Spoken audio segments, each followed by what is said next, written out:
네, 이른바 경비원 갑질 방지법이 시행된 지 1년 반이 지났지만 현장에선 달라진 게 없다고 하소연하고 있습니다.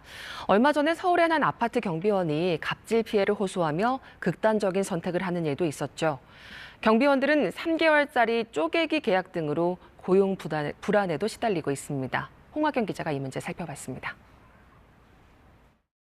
지난 14일 서울 강남의 한 아파트에서 일하던 70대 경비원 박모 씨가 관리소장의 갑질을 폭로하는 호소문을 남기고 숨졌습니다. 이후 동료 경비원 70여 명이 모여 관리소장의 갑질을 규탄하는 집회를 벌였는데요. 경비복을 입으면 사람 취급을 안 한다. 팔이 목숨이다. 동병상련의 마음으로 한데 모여 단체 행동에 나선 겁니다. 투명인간으로 취급받아온 지난 세월, 아파트 경비 노동자는 서러운 일상을 감내해야 했다. 경비원들의 처우 개선, 특히 고용 형태를 바꿔야 한다는 목소리도 나왔습니다. 애초부터 불리한 근로계약 때문에 갑질을 당해도 대응할 수 없었던 겁니다. 해당 아파트 경비원들의 근로계약서를 살펴볼까요?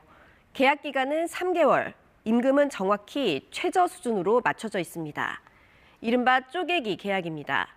퇴직금 지급을 피하기 위해 대부분 1년 미만의 단기 계약을 맺는다고 하는데요. 최근에는 이런 3개월 이하의 초단기 계약이 확산하면서 경비원들은 고용 불안을 겪고 있습니다. 2주 이내로 규정된 퇴직금 지급 시기는 2달까지 늦춰도 문제 제기를 하지 못하도록 막아놓기도 했습니다. 최근 석 달 사이 이 아파트에서 일하다 계약이 해지된 경비원만 10명이 넘는 걸로 전해졌는데요. 갑질에 시달리는 경비원들, 어제 오늘의 일이 아닙니다. 지난 2020년 입주민 폭행에 시달리던 경비원이 스스로 목숨을 끊은 사건을 계기로 이듬해 경비원 갑질 방지법이 시행됐습니다. 경비와 청소 보조 등 정해진 업무를 벗어난 부당한 지시를 경비원들에게 내릴 수 없게 규정한 게 주요 내용입니다. 법 시행 1년 반이 됐지만 현장에선 달라진 게 없다고 하소연합니다.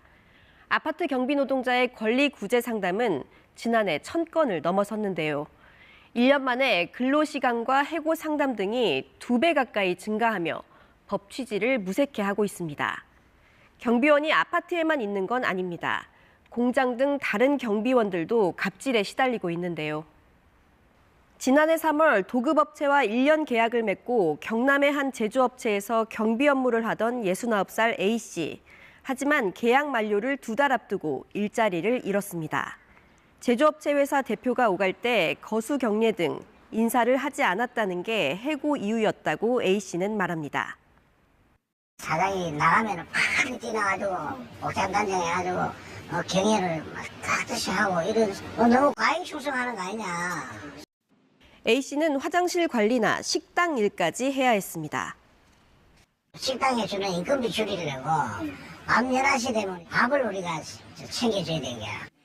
제조업체 측은 A씨에게 경례를 강요하지 않았고 복장과 근무 태도 불량 때문에 남은 기간 임금을 지급하고 경비원을 교체했다는 입장입니다. 또 화장실 비품 채우기 등은 도급업체와 계약된 업무라고 밝혔습니다. 제조업체와 도급업체 간 계약서를 볼까요? 경비 업무 외에도 제조업체의 필요로 지시한 전반적인 사항이 포함돼 있습니다. 하지만 A씨가 도급업체와 맺은 계약서는 달랐는데요. 업무가 경비라고만 적혀 있고 다른 업무 내용은 없습니다. 이른바 경비원 갑질 방지법은 아파트 등 공동주택에서 일하는 경우만 해당되는데요. 고용 형태 등 경비원 처우 개선과 갑질 방지법의 제도적 공백을 메워야 한다는 지적이 나옵니다. KBS 뉴스 홍화경입니다.